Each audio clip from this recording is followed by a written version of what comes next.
एक दिन बेगम साहिबा ने सिर में दर्द होने लगा। उन्होंने लौंडी से कहा, जाकर मिर्ज़ा साहब को बुला ला, किसी हकीम के यहाँ से दवा लाए, दौड़ जल्दी कर। लौंडी गई। तब मिर्ज़ा जी ने कहा, चल अभी आते हैं। बेगम साहिबा का मिजाज गर्म था। इतनी ताब कहाँ कि उनके सिर में दर्द हो और पति शतरंज खेलता रहे। चेहरा सुर्ख हो गया। लौंडी से कहा, जाकर कह अभी चलिए, नहीं तो वो आप ही हकीम के यहाँ चली जाएंगी। मिर्ज़ा जी बड़े दिलचस्पी से बाजी खेल रहे थे। 2 ही किश्तों में मीर साहब की मात हुई जाती थी। झुंझलाकर बोले, क्या ऐसा दम लंबों पर है, ज़रा सब्र नहीं होता? तो बेसिकली क्या हुआ, एक बार मतलब बेगम साहिबा के सर में बहुत तेज दर्द हुआ। तो अब उन्होंने अपने जो लौंडी यानी कि नौकरानी है उसको बोला कि जाओ मिर्ज़ा साहब को बुला के लाओ, मेरे सर में बहुत दर्द हो रहा है। और मतलब जो हकीम साहब है उनसे दवाई लेकर आए। और लौंडी जब गई तो उसको मिर्ज़ा जी ने कहा कि थोड़ा वेट करो, और अभी मैं खेल रहा हूँ एंड ऑल ऑफ दैट, कि हाँ हाँ आ रहा हूँ थोड़ी देर में।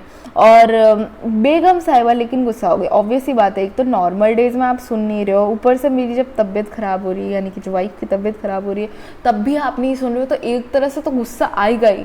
तो वो गुस्सा होके एकदम चिढ़ के बोली कि अगर जाके उनको बोल दे कि अगर वो नहीं आ रहे हैं तो मैं खुद ही चली जाऊँगी हकीम साहब के पास और देखे अपना फिर जो करें।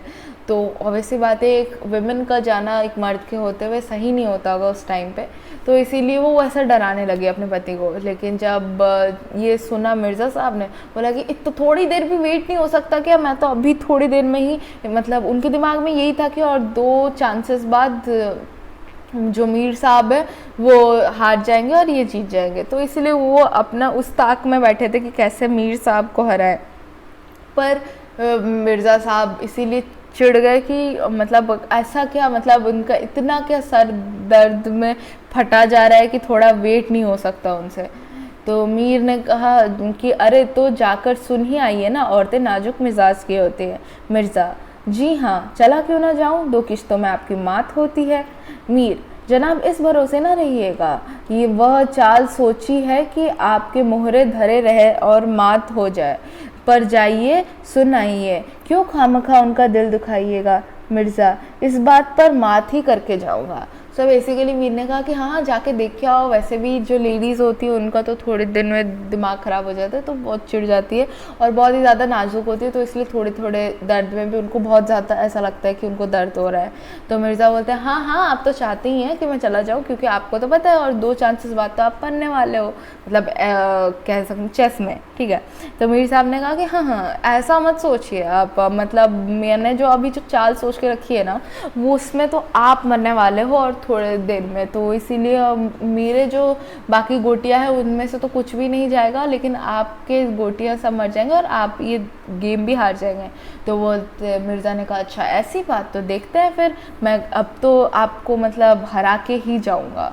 तो मीर साहब बोलते, मैं खेलूँगा ही नहीं, आप जाकर सुनाइए। तो मीर ने कहा कि नहीं नहीं आप जाके सुनाइए, आपकी वाइफ बुला रही हैं।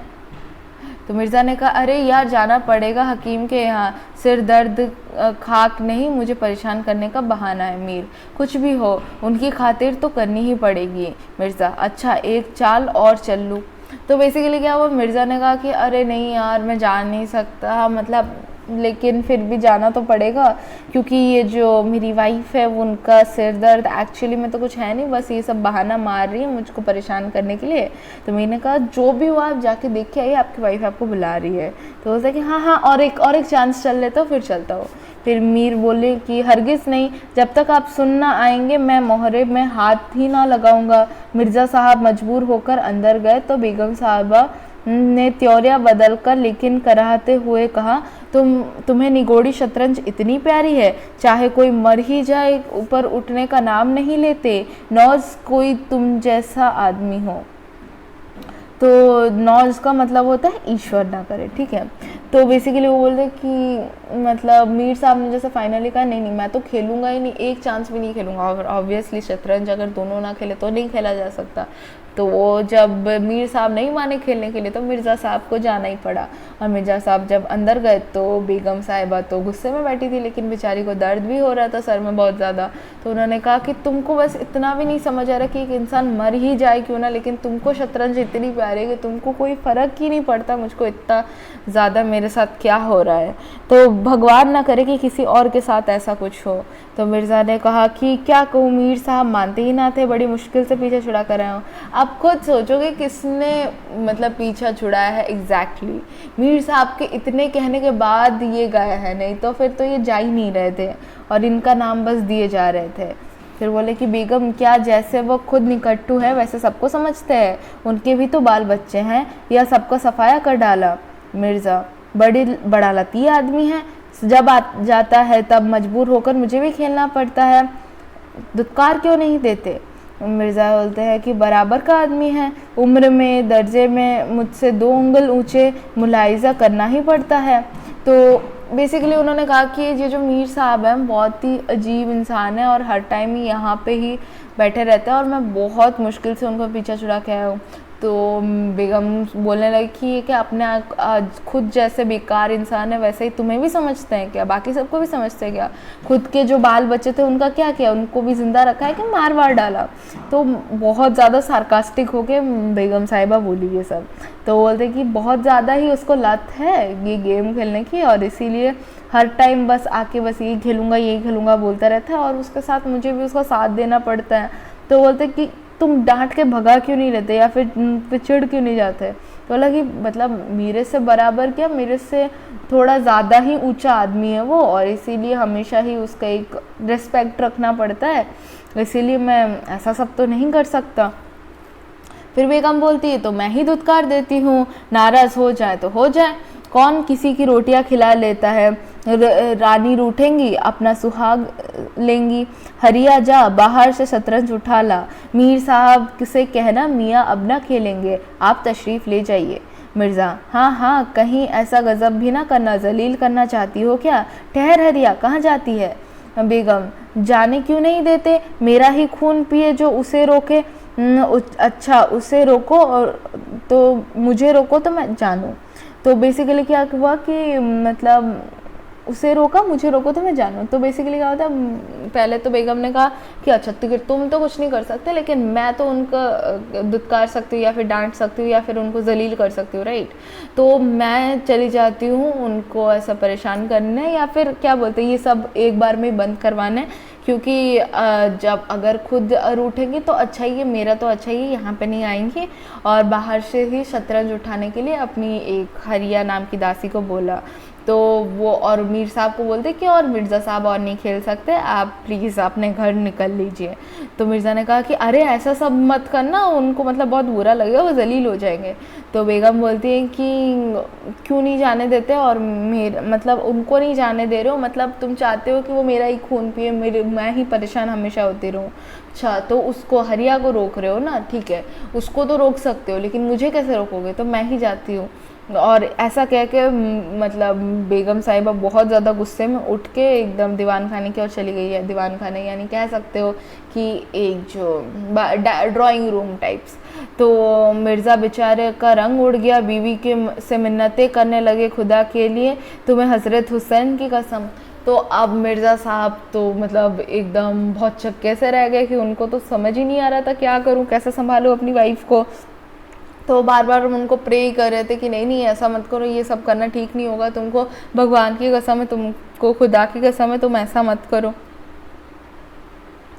मेरी ही मैयत देखो जो उधर जाए, मतलब कि अगर तुम उधर जाओगी तो तुम मेरी लाश देखोगी। मतलब उसको डराने के लिए और अपने आपके मरने की बात करके उनको इमोशनल ब्लैकमेल करने के लिए बातें करने लगे। लेकिन बेगम ने एक ना मानी, दीवान खाने के द्वार तक गई पर एकाएक पर पुरुष के सामने जाते हुए पाँव बंद से गए। भीतर झांका, संयोग से कमरा खाली था। मीर साहब ने 2-1 मोहरे इधर उधर कर दिए थे और अपनी सफाई जताने के लिए बाहर टहल रहे थे। फिर क्या था, बेगम ने अंदर पहुंचकर बाजी उलट दी, मोहरे कुछ तख्त के नीचे फेंक दिए, कुछ बाहर और किवाड़ अंदर कुछ बाहर और किवाड़ अंदर से बंद करके कुंडी लगा दी। मीर साहब दरवाजे पर तो थे ही, मोहरे बाहर फेंके जाते देखे, चूड़ियों की खनक भी कान में पड़ी। फिर दरवाज़ा बंद हुआ तो समझ गए बेगम साहिबा बिगड़ गई है। चुपके से घर की राह निकल ली। मिर्ज़ा ने कहा, तुमने गज़ब किया। तो बेसिकली क्या हुआ कि मीर साहब ने मतलब बेगम तो कैसे भी सुन ही नहीं रही थी और चली ही गई वो ड्राइंग रूम की तरफ। लेकिन जब जैसे ही उसके दरवाजे तक पहुंची तो ऑब्वियस ही बात है, तब की लेडीज़ लड़कों के सामने नहीं आती थी। तो आज भी ऐसा होता है, लेकिन तब और ज़्यादा होता होगा पुराने टाइम के, अब सोचो तो इसीलिए ही वो वहीं पे ही रुक गए उस दरवाजे के पास। फिर धीरे से झांकने लगी कि कहाँ है, क्या बैठे। बट लकीली तब वो मीर साहब बाहर घूमने लगे थे और उन्होंने मतलब इतने होशियारी कि उन्होंने वो जो गोटियाँ थी वो इधर उधर थोड़ी कर दी थी और अपने हिसाब से जमा दी थी, और ऐसा ना लगे ना कि वहाँ पे बैठ के उन्होंने वो सब इधर उधर किया है। तो इसीलिए वो बाहर जाके टहल रहे थे अपनी सफाई देने के लिए कि नहीं मैं तो बाहर घूम रहा था, आप जब गए थे मैंने कुछ नहीं किया। और ये जब देखा बेगम साहिबा ने ये बाहर हैं और यहाँ पे तो कुछ नहीं है, तो उन्होंने कुछ गोटियाँ बाहर फेंक दी, कुछ गोटियाँ उन्होंने फेंकी जो वो जाके वो जो जहाँ पे बैठे थे जो सीट था उसके नीचे जा गिरे। अब जब बाहर गिरा वो गोटियाँ तो ऑब्वियसली मीर साहब तो बाहर ही थे, उन्होंने देखा कि गोटियाँ बाहर गिरी, चूड़ियों की खनक हुई, फिर दरवाज़ा भी बंद हो गया। मतलब समझ गए कि बेगम साहिबा ही हैं और बेगम साहिबा ने ये सब किया है। तो इसीलिए चुपचाप ज़्यादा दिमाग में ना सोचते हुए शांति से अपने घर की तरफ चले गए। और मिर्ज़ा साहब को बहुत मतलब शौक हुआ कि अरे ये क्या कर दिया तुमने, बहुत ही गजब कर दिया तुमने।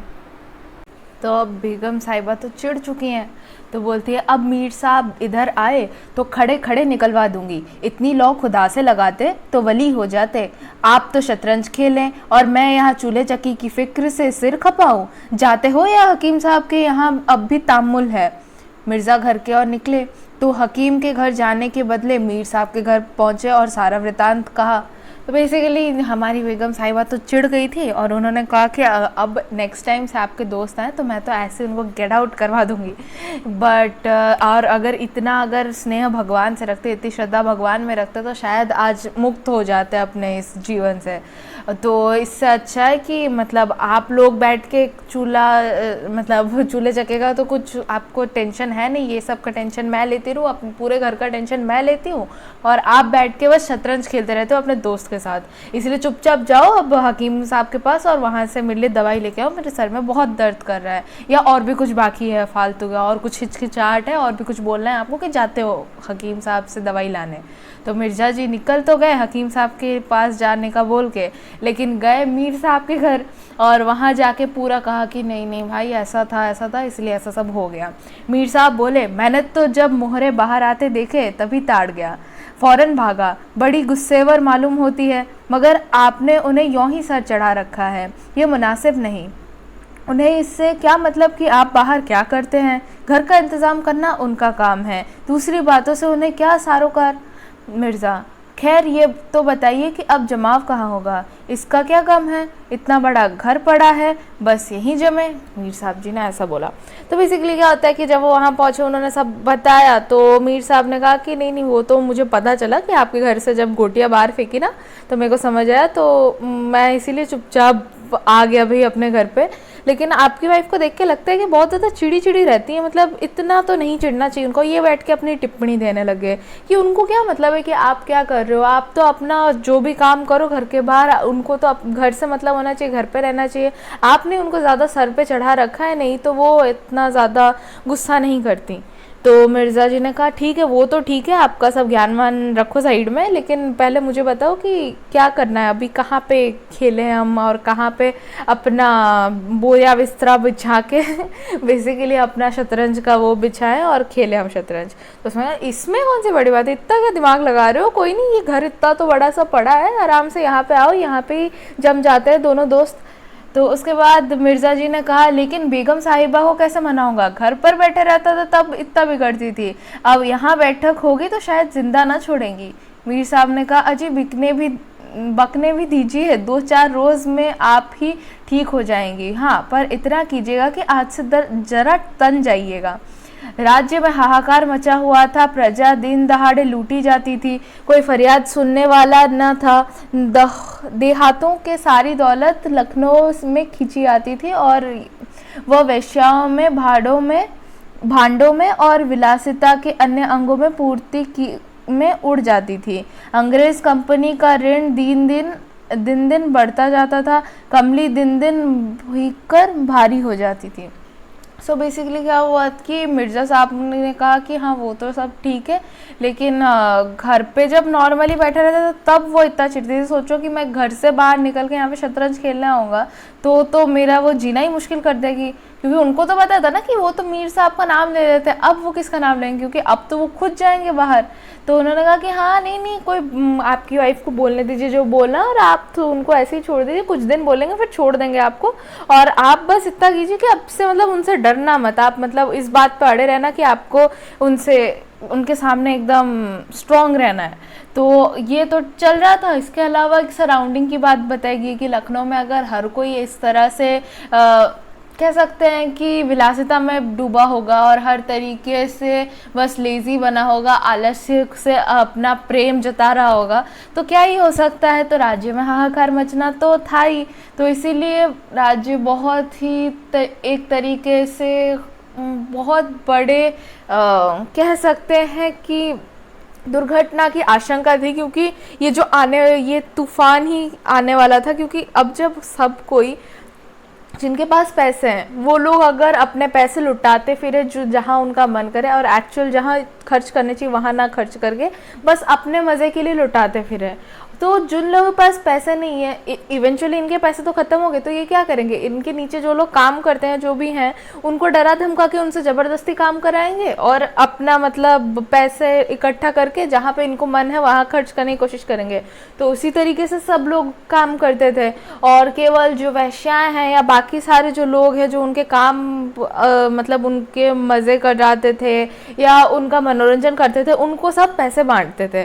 तो इसीलिए क्या हुआ कि ये सारे जो प्रॉब्लम्स हैं ये और ज़्यादा बढ़ रहे थे। और तब तो कह सकते हैं कि ये कहानी जिस टाइम की है, जिस एनवायरनमेंट की है, उस समय अंग्रेज़ भी आ रखे थे, तो अंग्रेज़ों को टैक्स तो देना पड़ता था। तो उनकी कंपनियां जो हैं वो उनको टैक्स देने के लिए, अगर सही से हमारा काम होगा तभी तो आप एक टैक्स ढंग से दे पाओगे। तो काम तो हो नहीं रहा है, लोग सफ़र किए जा रहे हैं और इनके अंग्रेज़ी कंपनियों के टैक्स बढ़ रहे हैं। तो कमली दिन दिन भीग कर भारी हो जाती थी।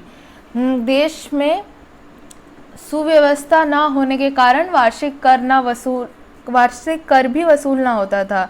रेजिडेंट बार बार चेतावनी देता था, पर यहाँ तो लोग विलासिता के नशे में चूर थे, किसी के कानों पर जूं ना रेंगती थी। सो बेसिकली बहुत सारे प्रॉब्लम्स तो हो रहे थे और ऊपर से बहुत ऑर्डर्स आ रहे थे कि ये सही नहीं है और आप मतलब आपका अभी तक क्यों नहीं आया है पैसे आपके। अब ये लोग तो वसूल कर नहीं रहे थे क्योंकि हर एक घर पे जाके उनसे कर मांगना पड़ेगा और उनसे टैक्स लेना पड़ेगा, लेकिन हर कोई अगर आलस्य में है तो सब अपने अपने मज़े में व्यस्त, तो किसी को फ़र्क नहीं पड़ता था। लेकिन बाहर वाले लोग तो ऐसे नहीं है ना, तो बाहर वाले लोग तो अपने पैसे लेके रहेंगे, तो अपने पैसे हटने के लिए वो बार बार एक चेतावनी भेजते थे। लेकिन यहाँ तो सब लोगों को अपने मन का करना था, अपने मन मर्जी काम करना था, तो उनके तो मतलब फ़र्क ही नहीं पड़ता था कि बाकी दुनिया में क्या हो रहा है, वो अपने मज़े में मस्त थे। खैर, मीर साहब के दीवान खाने में शतरंज होते कई महीने गुजर गए। नए नए नक्शे हल किए जाते, नए नए किले बनाए जाते, नित्य नई व्यूह रचना होती, कभी कभी खेलते जौड़ ही जाती, तू मैं की नौबत आ जाती, पर शीघ्र ही दोनों मित्रों में मेल हो जाता। कभी कभी ऐसा भी होता कि बाजी उठा दी जाती, मिर्ज़ा जी रूठ कर अपने घर चले जाते, मीर साहब अपने घर में जा बैठते, पर रात भर की निद्रा के साथ सारा मनोमेलिन्य शांत हो जाता। प्रातःकाल दोनों मित्र दीवान खाने में आ पहुंचते थे।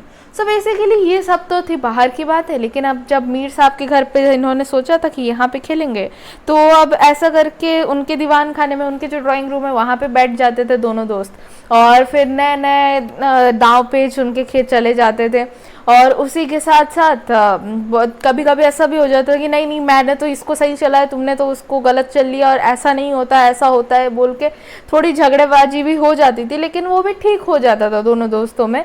और कभी कभी ऐसा होता था कि या तो मिर्जा जी अपने घर चले जाते थे गुस्सा होके, या फिर मीर साहब अपने घर के अंदर घुस जाते थे, लेकिन रात भर दोनों को शांति नहीं मिलती थी, दोनों को सुख चैन नहीं आता था, और दूसरे दिन वापस से पहुंच जाते थे अपने मित्र के पास और सेम उसी मीर साहब के दीवान खाने में।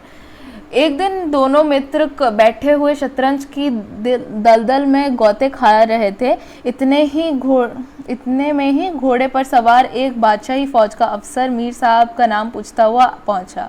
मीर साहब के होश उड़ गए। ये क्या बला सिर पर आई, ये तलबी किस लिए हुई है, ये खैरियत नहीं नजर आती। घर के दरवाजे बंद कर लिए, नौकरों से बोले कह दो घर में नहीं है। सवार, घर में नहीं है तो कहाँ है।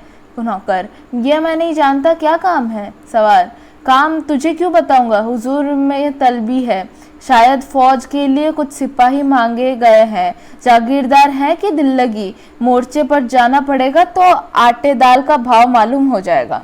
सो बेसिकली क्या हुआ कि एक बार दोनों बैठे थे, ऐसे ही शतरंज खेल रहे थे, और एक बादशाह जो थे वहाँ के, सज्जाद अली जी जो थे, उनका फौजी का एक आदमी आया और उनका नाम, मीर साहब का नाम पूछते हुए आया। अब मीर साहब के तो होश उड़ गए, क्योंकि उन्होंने तो सोचा नहीं था कि ये किस बारे में है, क्या है। तो उन्होंने कहा, अपने जो नौकर है उसको बोल दिया कि जाके बाहर बोल दो कि मैं घर पे नहीं हूँ, और अपने घर के सारे दरवाजे खिड़कियाँ बंद करवा दी। और सवार ने कहा कि नहीं नहीं, ये क्या बात हुई, घर पे नहीं है, मतलब ऐसा थोड़ी बोल सकते हैं। तो नौकर ने कहा कि अगर नहीं है घर पे तो कहाँ गए। तो नौकर ने बोला कि मुझे नहीं पता, आप बताओ क्या काम है। सवार ने कहा तुझे क्यों बताऊँ, मैं जिसके काम के लिए आया हूँ उसको बता रहा हूँ, और ये क्या मतलब जागीरदार बने बैठे हैं और इनको कुछ पता नहीं है कि लोगों का बाकी लोग चाहिए, सिपाही चाहिए लड़ने के लिए, और ये नहीं दिलवाएंगे तो कौन दिलवाएगा। और अब मतलब जब मोर्चे पे जाना पड़ेगा तब लोगों का ज़रूरत पड़े, मोर्चा यानी कि युद्ध, ठीक है, तो जाना पड़ेगा, और तब एक्चुअली में समझ आएगा कि कितना आटे दाल का भाव पता चला, मतलब एक्चुअली में समझ आना कि कितना कष्टदायक चीज़ है ये। नौकर, अच्छा तो जाइए, कह दिया जाएगा। सवार, कहने की बात नहीं है, मैं कल खुद आऊँगा, साथ ले जाने का हुक्म हुआ है। सवार चला गया। मीर साहब की आत्मा कांप उठी। मिर्जा जी से बोले, कहिए जनाब अब क्या होगा। मिर्जा, बड़ी मुसीबत है, कहीं मेरी तलबी भी ना हो। मीर, कमबख्त कल फिर आने को कह गया है। मिर्ज़ा, आफत है और क्या, कहीं मोर्चे पर जाना पड़ा तो बेमौत मरे।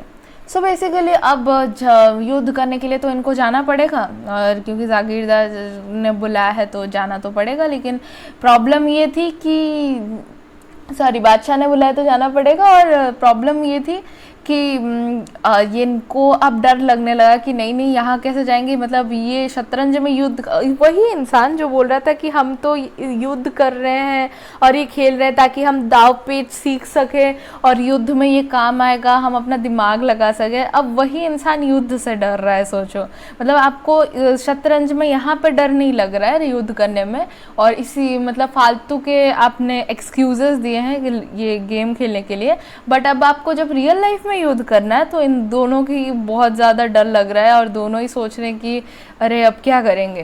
तो मिर्ज़ा जी भी परेशान हो गए कि कहीं मुझे भी वापस ना बुला ले कि आओ तुम युद्ध करो, तो ऐसे तो बहुत प्रॉब्लम हो जाएगी, तो हम लोग तो ऐसे मतलब बेमौत मारे जाएंगे, अभी तो हमारी ज़िंदगी बाकी, हमारा जीना आराम से बाकी है, हम अभी से क्यों मरे। तो इसीलिए दोनों ही दोस्त बहुत ज़्यादा ही चिंता में आ गए। मीर साहब ने कहा बस यही एक तदबीर है कि तदबीर का मतलब होता है उपाय, कि घर पे मिलो ही नहीं, कल गोमती पर कहीं वीराने में नक्शा जमे, वहाँ किससे खबर होगी, हजरत आकर आप लौट जाएंगे। सो बेसिकली कहा कि नहीं नहीं अब तो घर पे रहना सही नहीं है, और इसका एक ही उपाय कर सकते हैं हम कि वो जो गोमती नदी है उसके जो वीराने मतलब एकदम खाली खाली जगह है वहाँ पे चलते हैं, वहाँ पे एकदम सुनसान जगह है, वहाँ तो वैसे भी कोई नहीं आएगा और हम लोग बहुत शांति से खेलेंगे, तो अपने आप ही ये लोग जो हैं वो आएंगे, हमको देखेंगे कि हम घर पे नहीं, वापस से चले जाएंगे। तो मिर्ज़ा ने कहा वल्ला आपको खूब सूझी, इसके सिवाय और कोई तदबीर नहीं है। तो हाँ कि नहीं नहीं आप सही बोल रहे हैं, और भगवान का लाख लाख शुक्र है कि आपको ये उपाय सूझा, और इसके अलावा और कोई भी मुझे रास्ता नज़र नहीं आ रहा है।